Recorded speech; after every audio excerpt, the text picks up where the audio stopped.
Mr. Curvis. Hello, Mr. White. We're going to do another one here. This is what is this topic called again? Integration. Integration. Oh yeah, big bad integration. So this notation right here means, what does it mean? The integral of the function g of x from 1 to 3. Okay. And that is 10. So how I like to think of integrals is, let's just think of it as area. So what it's saying is we've got some function, we have no idea what it looks like, g of x from 1 to 3. We have no idea, and it literally could look like that, and the area underneath that curve from 1 to 3 is 10. Okay? So this whole thing is going to be done with areas, with drawings for me. So what do we do? So for A, you could use the properties of the integration, so you can pull the constant out, and then you have 1/2 of it. So a simple substitution, given the integral from 1 to 3 of that function is 10, we now have 1/2 of 10, or 5 is our answer. Yeah, so like you said, it's just, this is 10 times 1/2 is 5. Visually, what's happening? It's saying take half of g of x. So to take g of x, all the y values, and divide them by 2. So we have the same function, just divided by 2. So we have 5, right?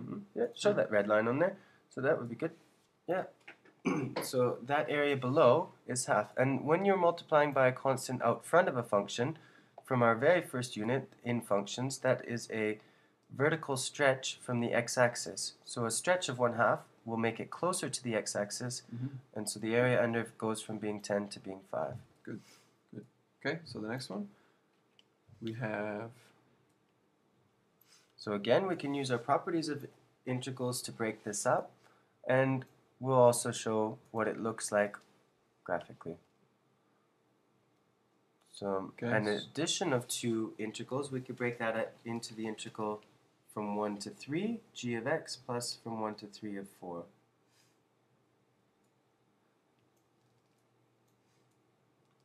Okay, so this area equals 10.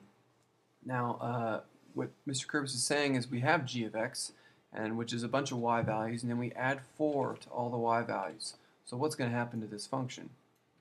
It'll get vertically translated up 4. So we have this same function that's been translated up 4. So whatever this is, we have no idea. This, whatever this is, which we don't know, we know that this is 4 higher. Okay, so the old function was something like this.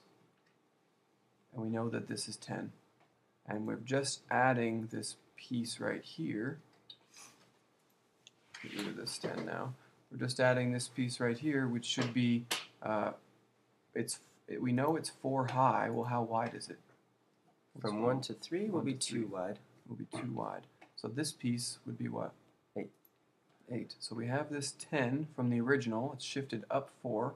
And then we've squeezed in this smaller rectangle, which is 8. So it should be, just graphically speaking, it should be 10 plus 8, which is 18. Now that's graphically. Let's do it algebraically too.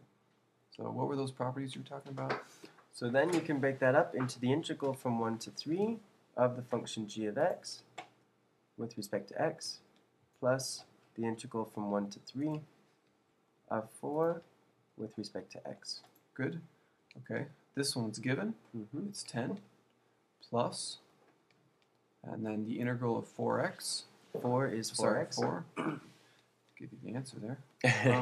1 to 3 equals 10 plus 4 times 3 minus 4 times 1 equals 10 plus 12 minus 4, 22 minus 4 is 18.